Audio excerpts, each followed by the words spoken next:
মাইছা বাজার বা মেছুয়া বাজার।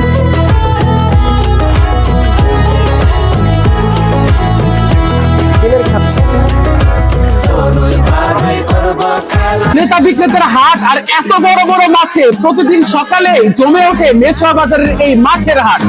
শুধু মাছই নয়, মাছা বাজারের সুনাম সকল নিত্য প্রয়োজনীয় পণ্যের ভান্ডারের জন্য।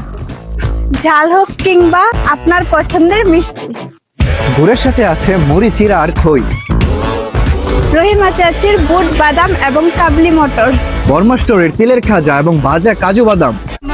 সুপারি আছে, পান গেল কই? পান তো পানের আড়তে।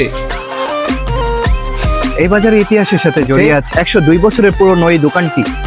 এই বাজারে আছে 77 বছর পুরনো চিকন ফুলের জিলাপি। খাবেন নাকি? সময় বদলেছে, বদলেছে ময়মনসিংহের জীবনযাপন, কিন্তু এখনো এই মেছুয়া বাজার বা মাইছা বাজার তার ইতিহাস ধরে রেখেছে এবং তার যে ঐতিহ্য, সেই ঐতিহ্য আজও আগলে রেখেছে। নতুন জেনারেশনের কাছে হয়তোবা এই জিনিসটা একটু অন্যরকম লাগলেও এটি ময়মনসিংহের আসল পরিচিতি, আসল ঐতিহ্য এবং আসল ইতিহাস।